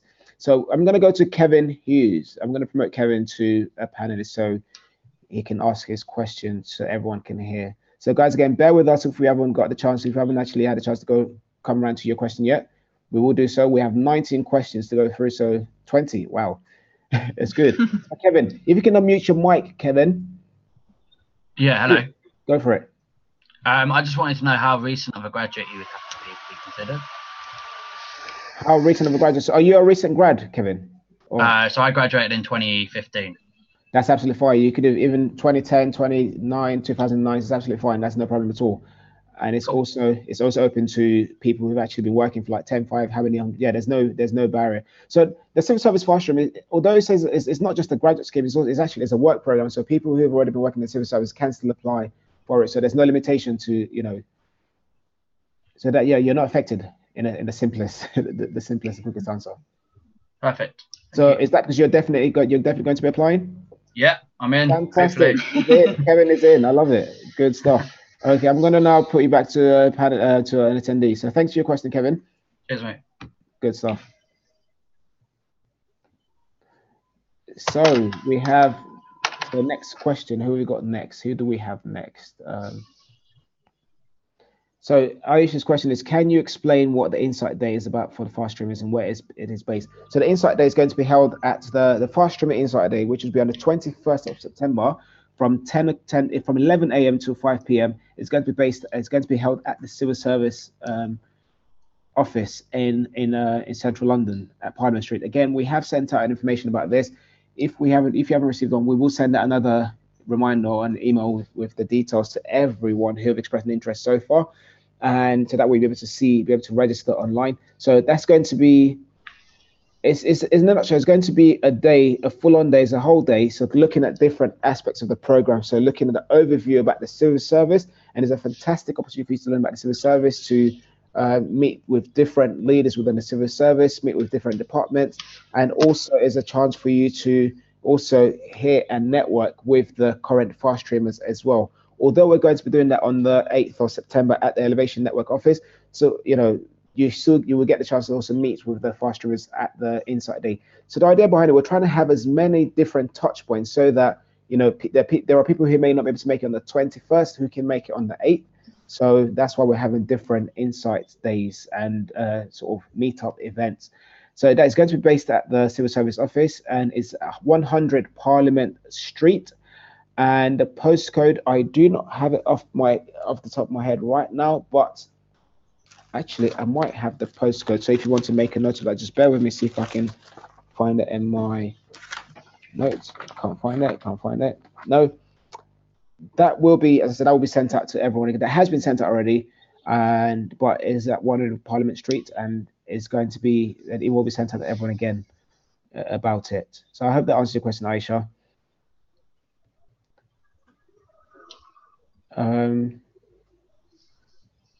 So the SDIP, that's the Summer Diversity Program, is going to be the Insight Day for SDIP and EDIP is on the 20th of September. The 21st is for the Fast Stream program only. So that's oh, thank you, Dolly. Dolly has kindly sent the postcode from Dolly is SW182 Bravo Quebec. So that's 2BQ. So that's Sierra Whiskey 1A, 1 Alpha, 2 Bravo Quebec. That's the postcode for the assessment days. So moving on to the next. Again, let me know if there's any question you want to take answer, Howder. Okay.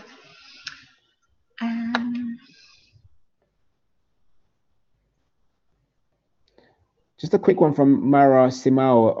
If you're from a top unit, do you get an advantage? To be honest, I think everyone has been assessed. They're using the same criteria to assess everyone. There is no, you do not have an advantage because you're from a top university. It's about your ability, it's about your competence. Again, when we looked at the competency pointers earlier, it looks more about you as a person rather than your academic qualification. Everyone's assessed based on wherever you're from, irrespective of institution. If you get a 2.2 or 2.1, that's eligibility. That's absolutely fine. There's no preference being shown to candidates who are from a top university or a Russell Group university. So I thought I'd go through that one quickly. Yeah, and based on that, someone asked what university I attended, and I did my undergrad at Brunel, and I've just finished my master's at King's, which is actually something that wasn't mentioned in the presentation. You can apply for the diversity internship having just completed a master's. Most people think you have to be doing your undergrad, but I was just finishing postgrad. As long as you've been studying the year before and you haven't taken a gap between your undergrad and postgrad, they'll still let you apply for it. So do keep that in mind. So I did my undergrad at Brunel and my postgrad at King's, but I wouldn't. Yeah, like what you said before, I think the civil service are really making an effort to like move away from the university bias, and I could really tell that while I was there. Like they're trying to move away from like the Oxbridge and all that. So I wouldn't think your university is a disadvantage or anything like that. Apply if you're expected a 2.2, still apply. Fantastic, thanks for that, Howder. And the next question, do I need to be a UK resident? I have been living in London for almost 5 years. That's a question from Diri Chukwu, Julia Eke. I will come back to you. I have a question. I have an exact answer to that question, Julia. But what I'll do, I will email. I believe you have already expressed an interest, Julia. I will email you the answer to that question. But also, my colleagues are saying to me, so on the website, so depending on the stream that you're applying for, some streams you have to be, you have to be a UK citizen, depending on, definitely for the diplomatic scheme. So what I'd say, Diri Chukwu, I'll suggest that look at the stream that you're interested in, and it should go on the faststream.gov.uk website and look under the stream that you're interested in. It will tell you what the eligibility are in terms of whether you need to be, a UK resident and so on and so forth. So that's my recommendation. But again, you can apply. I mean, you can apply as a non-British citizen. Again, as long as you have the right to work in the UK, that's absolutely fine. That'll be the quickest answer to that. So long as you have the right to work in the UK. And again, depending on the stream, some streams is solely for UK citizens. Again, just mainly for security and the sensitive nature of the stream. So if you're eligible to work in the UK, that's absolutely fine. But I would say look at the stream you're interested in and look at the eligibility, then you should be absolutely fine with that. So moving on to the next. 1 second, guys. The two stream I'm interested in, this is a question from Maria Teresa de Benedictis. So the question is, the two streams I am interested in are the generalist and the diplomatic. If I have already mentioned, I apologize. Where are these streams offered in the country? Okay, just going to go to that again. So generalist is UK wide, and there might be some overseas postings as well. And the diplomatic stream. So just make sure, yeah, diplomatic stream. It is again. It's based in office of the Commonwealth FCO, which I believe is I'm sorry, guys. I'm just trying to remember the acronyms. Foreign and Commonwealth Office. That's the Foreign and Commonwealth. That's the office that Boris Johnson currently leads. So that's the FCO, the Foreign and Commonwealth Office at Whitehall, and which is London. And also there's some overseas postings as well, potentially across 160 different countries. So expecting overseas postings for both streams, and also being London and UK, London based as well as UK wide. So I hope that answers the question, Maria. So next one again is from Tracy. What does the Tracy Papula? Apologies if I'm pronouncing your name incorrectly. And the question is, when does the summer internship begin? Actually, you might be better to answer. I know obviously it's in the summer. But when did you start yours? I started mine 3rd of July, but it's between June. It start in June and it can end in September. So they are quite flexible. I mean, I know I've spoken to a few students who were like on a year abroad following the previous year, and they started a bit later because once you've got your place, just be transparent with them if you have any like things that you have to start late or end early. As long as you work around what you have, like they will work with you as long as you're clear from the beginning with what. It has to be minimum 6 weeks if you want to be eligible for the fast pass, and I think maximum 12 weeks. Although you expect 6 to 9 weeks is the expectation. Fantastic, thanks, Helder. And another question from Maria for SDIP and FastStream. What is the link that an applicant needs to use to express an interest? Again, Maria, I will send out the instruction of how everyone can express an interest directly to the civil service for the early diversity, summer diversity, and FastStream program. Thank you. That will be sent out later on. So again, we're going through 16 more questions. So guys, bear with us. We will try to go through all your questions before we leave. Again, Howder, thank you so much for still no problem. time. I really appreciate that. So the next one is, hi, that's an anonymous attendee. The question is, hi, I just wanted to know whether the assessment process for SDIP will be the same or similar to the one for the EDIP, or will it be harder? It's exactly the same process. That's to the anonymous attendee. So the process for EDIP and SDIP, the assessment process is exactly the same. It's the online test, shortlisted, and telephone interview. And the online tests are the same for the FastStream as well. So everyone gets the same online tests. Fantastic. Thanks for adding to that, Helder. And next one is from Fazana Rashid. The question is, I think FastStream might actually be the best for me. Good. I am at the moment working customer service and family contracts supervisor with local council. Fantastic. In addition, with this, I am a single mum. Your support will be really precious for me. I am aiming for a change of career and break from some stereotype that I'm suffering at the moment. This is fantastic. Again, one of the things that you have a lot of career changers who take who go into the FastStream program as a way to have a career change. So, Fazana, fantastic. Thanks for sharing this. We will definitely be more than happy to support you. So do get in touch. Again, like I said, we're here to support, to tap into the support, and we're looking forward to working with you, Fazana. Again, you have the Elevation Network email, so drop us an email and we can arrange either a face-to-face meeting or a telephone drop-in session. Thank you very much. So moving on to the next one, again from an anonymous attendee. If successful, how long do you have to wait generally before starting work? Good question.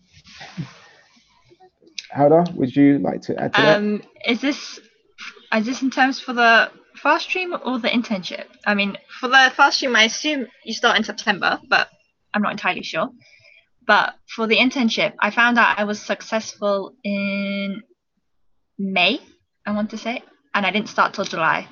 So you do have to be patient with them because there are 300 interns that they took last year. So obviously there is a bit of a teething process with matching everyone. And yeah, like I think you have to have an open mind because like I wouldn't apply like looking for a certain department or like having very specific needs, because there are so many interns and they're trying to accommodate everyone. So if you just have an open mind and just try to communicate with them as much as possible, you should be okay. Fantastic. And to add to what Howard said as well. So for fast stream, I believe you start, I believe in September. That's when the fast streamers start. And just to add to the number you gave, so that they took in over 300 interns last year. So this year, I know they are going to take in over 1,000 fast streamers. So again, you can imagine the challenges working with, trying to onboard so many people. And again, I believe there's over 300 fast streamer interns that, across both EDIP and ESDIP as well. So if you do not hear in time, so don't lose patience. As I said, as they suggested, it's about 12 to 14 weeks from when you apply, and depending if you go through all the process, to actually hear back on the outcome of your assessment. So bear with the civil service, be patient. Again, if you this can test your professionalism as well. So if you start reacting in a negative way, it could work against you as well. So it's about being patient and waiting until you hear back. So this is a question for you specifically, Howder, from Saim Hussain. I hope I'm apologize if I pronounced that incorrectly. It says, just wanted to find out your experience of the video interview as part of the recruitment process. What can we expect and any tips for it? Well, the internship program doesn't have a video interview, but I did do the video interview as part of the FastStream application. I'm not sure if I'm the best person to ask because I didn't get past the video interview stage, but I'd say practice. I think the main reason I didn't get past it is because I found the experience quite daunting, and like I wasn't used to talking to a screen without having any response back. So if you can find, universities usually offer like some kind of practice. They usually or networks like this. So I just say practice and try get. They're asking for you to provide examples that fit their competencies. So if you can do anything with uni or just work experience in general that you think would provide you with good answers, try do that while you're applying if you feel like you haven't got anything yet. But it's really, even people think that they haven't got examples to give, but you can really use examples from anything, like just from being at university itself, handing in assignments. If you think about it right and phrase it right, you can use that as competency examples. So it's just working with what you have is a big tip. For me, I did the telephone interview for the internship program, and I used my university career service, and I found that really helpful because they gave me a practice interview beforehand and went through what kind of questions. I just say be authentic and be yourself, and they give you feedback, which is really helpful even if you get through. So confidence is key. That was one of the things they gave me. They said maybe be more confident in what you're saying. So I think practice helps with that. So I'd say practice. Fantastic. And just to add to that as well, thanks, Howder. To add to what Howder just said as well, guys, you can search online as well. There are video interview practice links where you can actually practice video interviews. So if you search on Google, type in video interview practice, there's some free links. I've just done a quick search. So again, have a quick look, guys, if you want to find links for you to practice. And as Howder said, although we're going to be supporting, providing as much support and training as possible, utilize your university career services, utilize other, people, utilize, friends, peers, or, just as much support you can tap into as possible. Utilize that. That would be my addition to that. And so moving on to the next question from Aisha Cooper. We have 14 more questions to go through, guys. 13, so bear with us. We'll get through all these questions. Again, Howder, thank you so much. I know it's gone over an hour and a half. No problem. Thank you ever so much. And does it matter this is a question from Aisha Cooper. Does it matter which order of preference candidates apply for the streams? I do not believe it matters. I think it's entirely up to you. I think that's entirely your choice that, the ones you want to apply for and which other. I don't think that there's any implication or any impact. I suppose it'll probably give you a preference on what your first choice is and so on and so forth. So I think, that's entirely down to you. Is there anything you'd like to add to that, Howder? I think you just rank them. I think they might have changed it this year from when I applied last year because I don't think there was a limit last year on how many you could put in your preferences, but I think now it's 5, maybe. Yes, up to 5. To be honest, I think a limit is wise because you just end up applying for everything when there's no limit. I just say really think about it while you're applying. I think lots of people just put oh, diplomatic sounds good, I'm going to put that as my first choice. But if you actually research each stream and find what's really good for you and what your experience suits, you'll find that you'll have better answers to provide in the competencies. So just do research, and yeah. Fantastic. So to add to that again, Aisha Cooper, that the answer to that is you'll be able to choose in order of preference the streams that you want to apply for. So there's one from Naomi Smith. It says, I think there's a misunderstanding. I was looking for data/numbers. Has this been responded to already? Or Naomi, could you elaborate? Oh, I think this is in relation to the question from earlier. Let me see if I can go back to the question earlier from Naomi. Okay, so that's in relation to the question about how competitive, the streams are in relation to each other. For example, the HOP, the House of Parliament scheme, in comparison to the generalist scheme. I do not have, if that's what the next point is, Naomi Smith, I do not have, or we do not have access to any sort of numbers or data in terms of how competitive the streams are, the streams, not screams, the streams are in comparison to each other. So unfortunately, I do not have it, but I can find that for you though, Naomi. I'm going to make a note of that to find out if there are any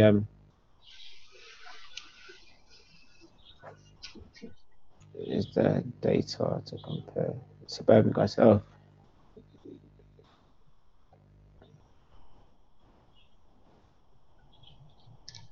okay, thank you. So the next one is from Dolly Afalabi, and that question is, for the SDIP program, do you get to pick your area of preference for where you are placed in, e.g. generalist? So just to, I'm sure it'd be great for you to add to that. Just to quickly clarify. So the generalist, the streams are for the fast stream. Yeah, you don't choose streams. You choose general policy areas. So I'm trying to think of what they were. They were quite vague. You just express your preferences, but there's no guarantee that they will place you where you prefer. Like, it's not like a stream where you're directly applying for something. It's you're applying for the program, and then they'll try fit you into your preferences. So like they had humanitarian, I think was one of them, and business and science. So they were quite vague, and I wouldn't apply with a direct preference in mind, because I spoke to many people who didn't get what their preferences were, but then still really enjoyed the experience, because there's something you can gain from every department that you're placed in. So yeah. And to add to that, as mentioned earlier as well, it's about seeing this more about as an opportunity for personal and professional development, and not necessarily focusing on which department. It's about, again, you've used this word a lot, which I think is fantastic. It's about being open-minded, and being open-minded, and it's about you're about gaining valuable experience, and not necessarily about the department or the streams that you choose. By all means, go for the streams that is of an interest and that fits your personal goals and objectives. But it's also, if you don't get it, don't be disappointed, but just have an open mind to accept whatever streams you're. And there are so many networking opportunities. Like, once you're in the civil service, I met with people from the Foreign Office and different departments. So if you have an interest, your manager can work with you to find people who will help you with that. So yeah, just being in the civil service really gives you a leg in the door. Fantastic. So I hope that helps, Dolly. Moving on to the next one.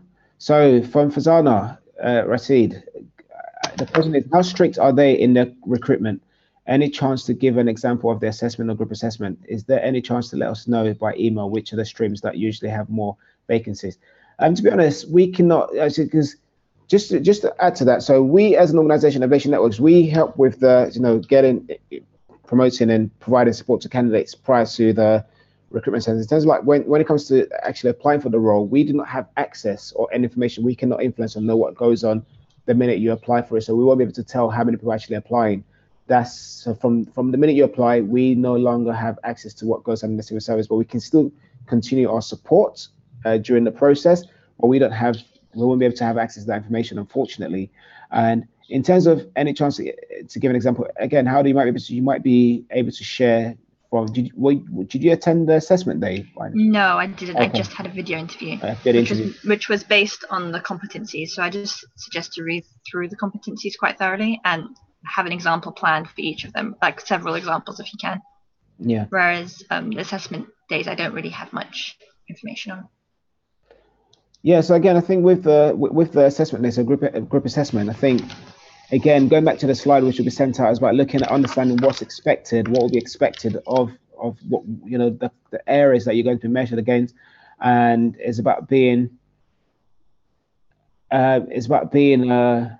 being as prepared as possible to understand what the games we're looking at, and as I would also use the word earlier, be yourself as well. And unfortunately we won't be able to provide any information by email in terms of how many people, how many vacancies, but from understanding, as my colleagues just shared with me, that the generalist scheme tend to have the most application. I believe I think there's about last I think I had over 300 or so. So I think the generous area, again, which you would expect, because people probably still open-minded, say, okay, I'm not sure where I want to go, I'm just going to try out the generalist scheme and see how it goes. So that tends to get the most application, I understand.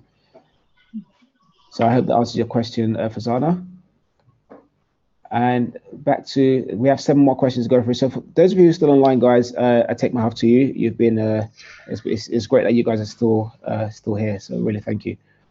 And so Maria, so if you cannot make the date, are there any other dates? But Maria, just to be clear, do you mean the dates for, are you talking about the dates for the insight days, or dates for the drop-in sessions, or dates for the assessment days, or dates for the the telephone interview, or the different types of assessment? If you can clarify which one you're referring to, that would be fantastic. And another question from Maria. I love it. A lot of questions from Maria. That's good. So it's good. Again, guys, please feel free to ask any question you want to ask. There's no such thing as a silly question. It's better to go away feeling satisfied that you have your questions answered than thinking, oh man, I don't want to look silly, and then you end up feeling regretting afterwards. So ask as many questions as possible. So from Maria, will there be any other days for the insight SDIP days? Oh, I get it now. So that's in relation. So the SDIP, so the insight days is going to be just the 20th of September, unfortunately. But if you cannot make it on the 20th, again, if you're interested in the SDIP, you may consider attending the fast stream and still be able to get round about the same gist, or round about the same information if you attend the fast stream. That's if you can't make it on the 20th. Or alternatively, you can attend the one on the 8th of September at the Elevation Network office. And if you cannot make it, there'll be a chance for you to also watch it live online for those who cannot physically make it. That's just for the one on the 8th of September. Unfortunately, we won't be able to stream. We haven't been able to confirm if we can stream the 20th and the 20th of September just yet. So we have 5 more questions. I'm going to go through one quickly from Rihanna Stevens. When does the early diversity internship take place? Again, as I believe you answered that earlier, didn't you, Howder?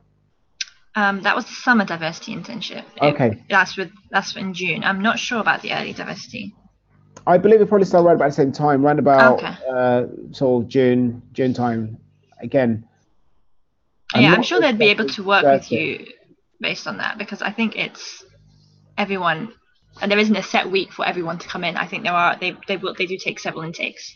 Yeah, so I believe that will usually start right about June, July as well. So next question from Mijina Kendama. Again, apologies if I'm not pronouncing your name correctly. The question is, what are some of the common mistakes the candidates make when applying? I think this is for you, Howder. Okay. Common mistake. I think being underprepared and not giving enough time to the application. I'm not sure if it's changed now, but when I was applying for the fast stream, there was a 7-day window in between each stage. So once you passed the online test, you have 7 days to complete the next stage. And I think timing that well is quite crucial, because I didn't time it well. I had like university deadline, similar time, and I kind of left my video interview to the last day and then realized, oh God, I got to do it. And then I didn't have enough competencies prepared, and I didn't have enough time to practice. So I think just setting out time to practice and trying to balance everything. Like, I know if you're at university, sometimes it can be hard. I was like doing my master's at the same time, so I was trying to balance that. But I think if you look ahead and prioritize, you can you can balance everything. And second part of the question was, you mentioned you applied for the fast stream and didn't get through. Looking forward, what do you think you will do differently? Yeah, I'd be more prepared. And having done the summer diversity internship program, they do fast track you through the application process. So I don't have to do the video interview this time. I just go straight to the assessment center, thankfully. So yeah, if you find that some of the application process was challenging, that's a good way to go. Just if you're eligible for the internship.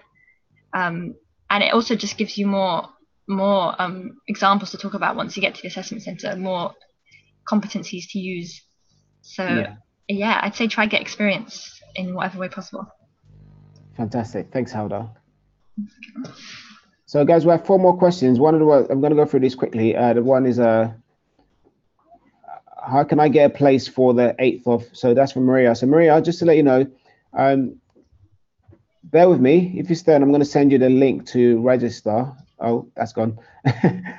So Maria, so how to apply. So again, check your email. We have sent out an email, invitation email for the events. So check your junk or spam inbox. You'll be able to, there's a link to the Eventbrite link where you can register for the events. If not, again, we will send out an email, if not today, on Friday to everyone, a reminder specifically, it will be on Friday, specifically for the upcoming events, the one on the 8th, the 20th, and the 21st. Thank you. And the one from anonymous attendee, what does the Insight Day consist of? Again, so I'll quickly go through that. Insight Days, again, is about an overview about the civil service, looking at the different departments, looking at the civil service overall, and which will give you an opportunity to actually understand the organization, what they're looking for, and to see if it's also just give you a bit of an insight into what goes on behind the scene at the civil service. It also consists of, you know, looking at the chance to network and meet up with the current fast streamers and the current fast streamers. Again, that's if you're attending the fast stream, you get to meet with the fast streamers. If you're attending for SDIP or EDIP, you get to meet the former SDIPers and EDIPers. And again, we have in the email that has been sent out about the event, so everyone should have received the email, but again, check your inbox if you haven't seen it. On there's a link, there's the link to register, the Eventbrite link to register. And on the Eventbrite link, it also has the agenda for the day. So on the Eventbrite, there's an agenda of the day. So it will give you an insight into what the day is going to be about. I hope that answers your question, anonymous attendee. Again, like I said, we'll be sending out an email to everyone. So can you give more details on the summer diversity on the again, that's about the Insight Day. That's already been answered correctly. Fantastic. Thanks, Sinead. And finally, last but not least, the last question from Ardil Hafezji. Again, apologies if I'm not pronouncing this correctly, guys. Apologies. And the question is, I would just like to know what is the part of the online test for SDIP. Thank you. So the online test, Hada, would you like to add to that since you've Yeah, so there was a behavioral test and a situational judgment. Was it? Yeah, I think it was a situational judgment test. And I mean, there are a couple of practice ones you can do online. With the behavioral one, I'd say it's about being consistent with your answers. I mean, they'll ask the same question and rephrase it, and you have to be answering the question the same way each time. If you keep having a different response, that's where you lose marks. So I'd say, like, just be careful with how trying to understand what each question's asking. It's not timed, so you have time to actually process what each question asks. And yeah, they've got rid of the numerical tests now, thankfully. They have, yeah. So yeah, that shouldn't be a problem. But I don't think any of them are timed anymore. I think they used to be timed, but I think the E-tray, I believe. The E-tray. But the E-tray is not part of the SDIP. That's fast stream. That's right. Yeah. The the E-tray is timed, but yeah, I'd say it's basically the behavior one isn't. Most of these tests you can't really prepare for. I think it's just about taking your time and really understanding what they're asking you, and trying to be consistent throughout it. So I'd say don't spend so much time trying to prepare and master these tests, because there's only so much preparation you can do for them. Yeah. And if I can add to that as well, it's about understanding what they're looking, what you're being tested for or tested against. So, as I said earlier in the presentation, the civil service, they're looking at things like your ability to be able to, attention to detail, for example, being able to actually make decisions or absorb information under pressure. So it's less about getting the right answers, but again, the clues in the name behavioral test is about, as how the rightly said earlier, is about they will ask you the same question, maybe rephrased in different ways. So it's about attention to the ability to pay attention to information. Because the reason why that's important, again, you would appreciate that the civil service, due to the nature of the role in itself and what the civil service does, is so vital, making decisions about people's lives. Imagine if you get one vital information wrong, it can actually affect not just one person, but millions of people. And this is why they want to test your ability against how you can pay attention to information, pay attention to details, pay attention to, your ability to actually pay attention to key information. So that's what they're really testing against. So if you can, when doing your practice, it's about remembering, okay, what am I being tested against here? So what I would suggest, if you can write down all the core competency and write them on your wall. So again, you get to do this test at the comfort of your own home. So you can actually, so at least you know, okay, this is what, memorize it, know exactly what you've been tested against. So you know why you're being tested. And then on the day, again, it helps to prepare your mind to be able to, pay attention. So it's more about, so then it's more about paying attention rather than trying to get it right. That's what I'd add to that. So I hope that helps, Adil. And another question from Maria Teresa. The last one is that, do you get a chance to practice the test on the Insight days? There won't be a chance to, there's not going to be a chance to practice the test on Insight days. However, you can do practice tests online, as Howder said. You can search on Google, you can search online to search for situational and judgment test on Google, and it's quite a common test that many organizations use. Again, the questions are different. So I'll suggest searching online to find out different practice questions. So unfortunately, there won't be a chance to practice at the assessment days. To answer. Again, for those who will be doing the e-trade, that's for the fast streamers. The e-trade exercise, again, if you go on the fast stream website and choose the stream that you want, if you scroll down, there are links to practice the e-trade exercise. And again, to add to that, the e-trade exercise is about, again, testing against your ability to, consume information under pressure. So again, due to the nature, imagine the nature of the role and know that you're being tested against those competencies and not necessarily whether you're suitable, whether you're capable of actually doing the role in itself. Yes, you have the ability, but it's just making sure that mentally you're prepared already to in terms of what they're looking for, what they're testing against. So I think that brings us to all the questions, guys. Again, just if there's any room for, should we have room for one final question just in case, or do we? Oh, there's one. Okay, I think that's it. I think we're going to round up here now. So I just want to say, guys, thank you to everyone who have attended today's webinar, and thank you to the guys who are still online. You've all been tremendous. We've really enjoyed taking your questions. We hope you found the content useful, and if you have any further questions, drop us an email at campus@elevationnetworks.org, and I will send out the slides for the presentation. And I think that's it. Again, if you haven't registered for the Insight Days and the event next week, Friday, check your inbox, check your email. We have sent out information. Please register. It is for you. Grab hold of every opportunity that's been offered to you. And I think that is all for now. And I just want to say a special thank you on behalf of everyone to Howder. You've been tremendous. Thank you ever so much. No problem. Say thank you as well. That's my colleague. Say thank you to everyone. Howder, you've been absolute. You've been a star. Thank you ever so much for giving up your time to answer questions. 5-star. 5 for both of us. Thank you, Fazana. That's very kind of you. Thank you. Thanks, guys. And I hope everyone is definitely going to be applying, be it the fast stream or SDIP or EDIP. Guys, again, you guys have the chance to influence, policies to make a change. And I know these may come across as a buzzword, but it is true. You can, really, every decision we see are made by civil servants. They're the ones who shape policies that government ministers implement. So this is a chance for you to, if there's something that you care about, if you want to make change at a local, regional, national, and global level, the civil service is a great platform, is a great avenue for you to actually do so. And you have three ways of doing so: through the early diversity internship program, which is for first year undergraduates. You have the summer diversity internship program, which is for second, third year, and as Howard said, for also people who are doing their postgrad. And you have the fast stream, which is open to recent grad, which is open to graduates and people who are looking to transition from a career to another. So guys, it's been an absolute blast. Thank you for your time again, and we look forward to you joining us on the 8th of September or at the Insight Days on the 20th or the 21st of September. Thank you again, guys. Thanks ever so much. Have a wonderful day and enjoy the rest of your week. Thank you.